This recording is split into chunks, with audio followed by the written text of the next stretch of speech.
So I heard about this Mackenzie Marie video. You know, the one where she's screaming about Disneyland customer service for like 15 minutes, just mad as hell, right? You know, I got something to say about that.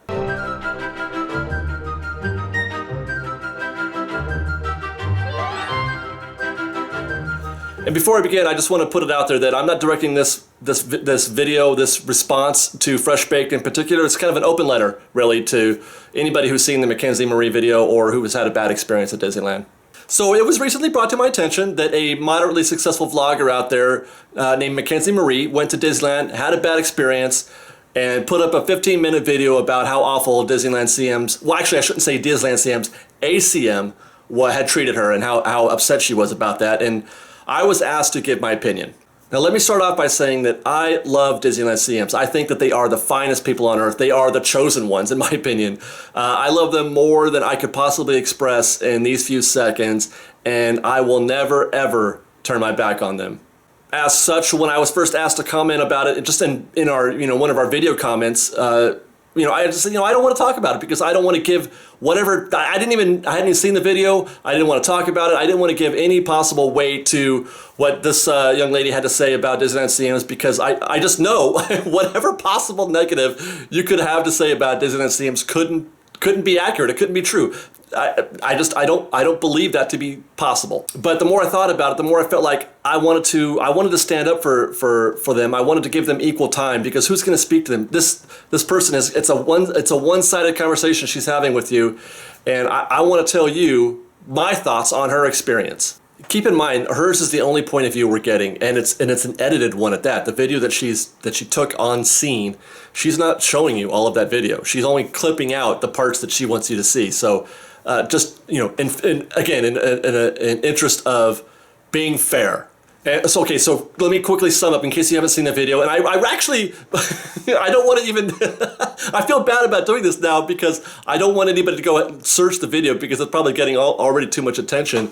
But just to summarize, Mackenzie goes to the park. She gets to Splash Mountain about 2 hours before closing because it's her tradition, she says, to try to ride Splash Mountain as many times as possible before closing because, the line's short and you can keep going through and get soaking wet, have a great time, and then go home.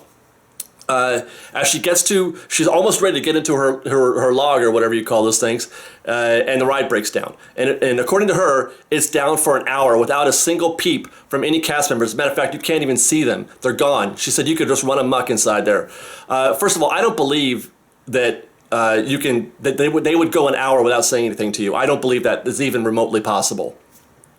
But we're going to assume that that's true for the sake of this whole argument and keep moving forward on that assumption.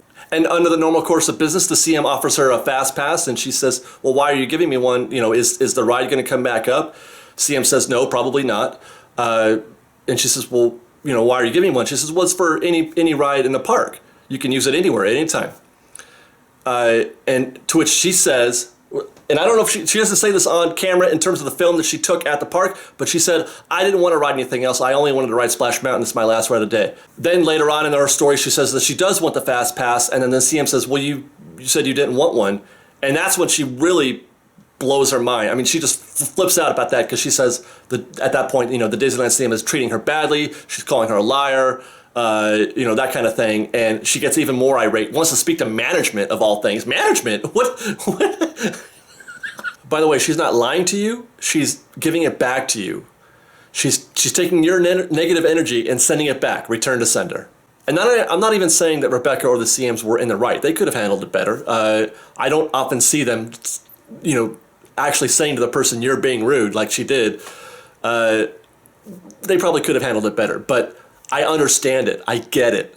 What I do want to say is that Mackenzie's reaction and her anger to this situation can easily be attributed to something that I see happen a lot at Disneyland, and that is your own expectations and entitlements that you think you have when you go to the park. Right, so as I said, I guess it's her tradition when she goes to Disneyland is that she rides Splash Mountain a bunch of times before she leaves, before closing, that's a cool tradition. I like that. But what got me was when she starts yelling, that didn't get to happen tonight, or something like that, something to that effect.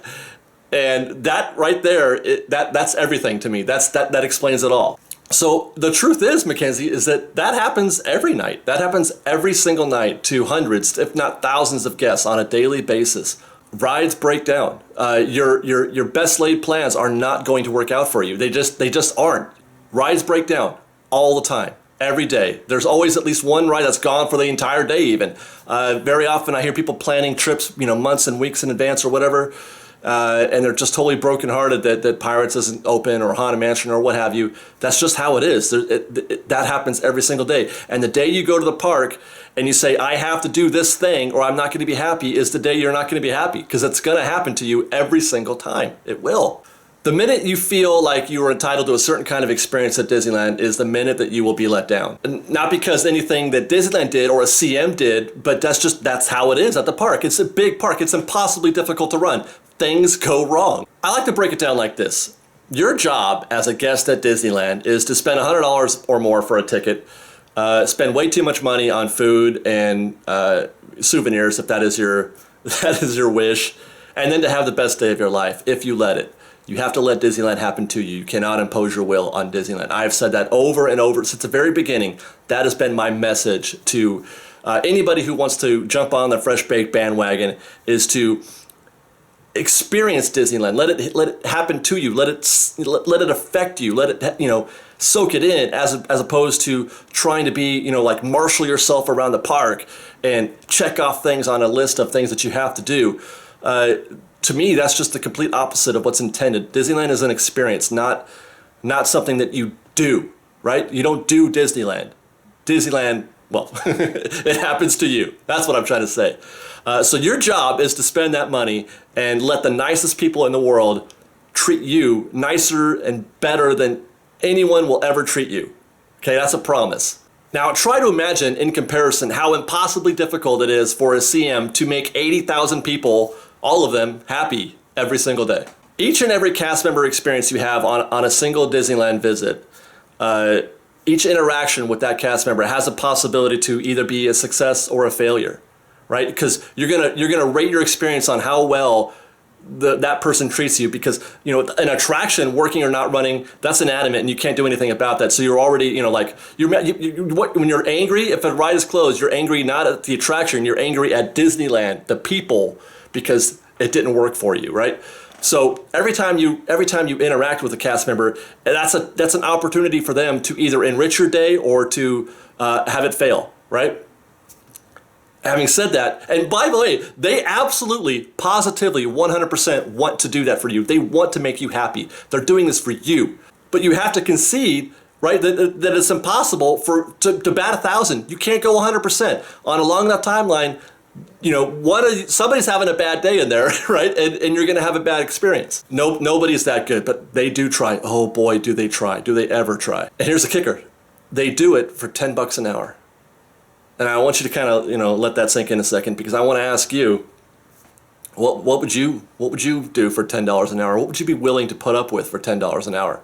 And I'm not saying that as a means of defense, but I just want you to try to, it's empathy. It's putting yourselves in another person's shoes. And in those shoes, how many extra miles would you go? So having said that, why do they do it? Why do Disneyland CMs try so hard? Why do they do it? Because I love you.